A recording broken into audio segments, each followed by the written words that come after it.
আমার হাজবেন্ড খুব করে চাইতো আমার সাথে সংসার করার জন্য। ওর মা করতে দেয় নাই। আমি ওর মায়ের হাতে পায়েও পড়ছি যে আমাদের অন্তত এবার একটু স্পেস দেন।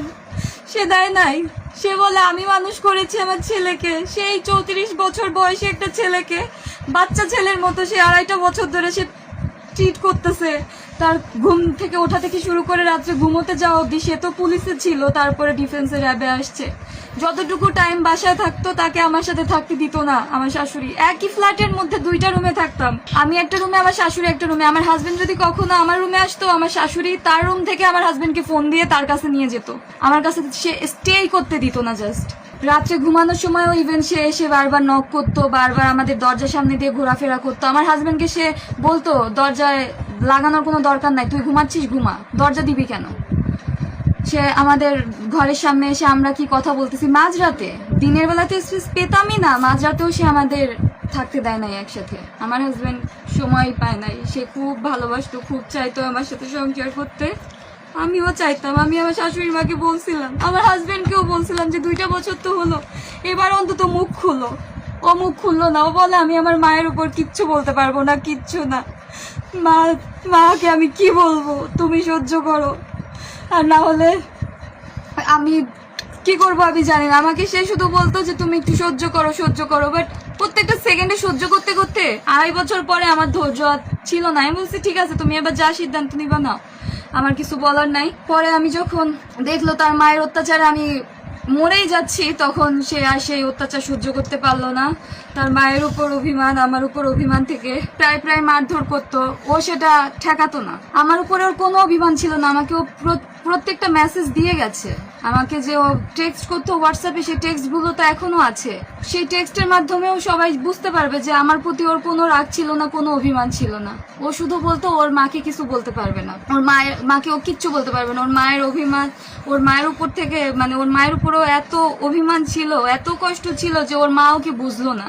ও বারবার বলতো যে আমার মা কি বুঝে না যে তার ছেলে কিসে সুখী হবে, ছেলের বউ যদি সুখী না থাকে তাহলে ছেলে কিভাবে সুখী থাকবে।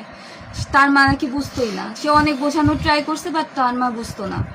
এক পর্যায়ে তার মা যখন আমাকে ডিভোর্সের জন্য, তার মা লোভী ছিল, সে বলতো যে যৌতুকের জন্য যে গহনা টাকা বাড়ি গাড়ি দিবে তার ছেলেকে, সেরকম মেয়ের সাথে সে তার ছেলেকে বিয়ে দিতে চায়। তো আমার হাজবেন্ড যেহেতু আমাকে প্রচুর ভালোবাসতো, সে আমাকে পছন্দ করে নিজে বিয়ে করছে, তো আমার হাজবেন্ড চাইতো না আমাকে ডিভোর্স দিতে। আমি তো নির্দোষ। আমি যদি দোষী হইতাম তাহলে তো আমার হাজবেন্ড আমাকে ঠিকই ডিভোর্স দিয়ে দিত, সে তো মারা যেত না। কারণ ডিভোর্স তো বর্তমানে অ্যাভেলেবেল, আর এটা খুব প্রচলিত যে বউয়ের সমস্যা, ঠিক আছে ডিভোর্স দিয়ে দিই। আর তার তো এটার ক্যাপাবিলিটি ছিলই। সে আমাকে ছাড়তে চায় নাই, কারণ সে আমাকে বারবার বলতো তোমার কোনো দোষ নাই, তোমারে ছাইরে দিলে তো তোমার জীবনটা শেষ। তো না পাইরা ও নিজেই চলে গেল। আমাকে একবার বলেও গেল না। তাকে প্রচন্ড মানসিক যন্ত্রণা দিত আমাকে। সে আমাকে ফোনে মেসেজ দিয়েছিল।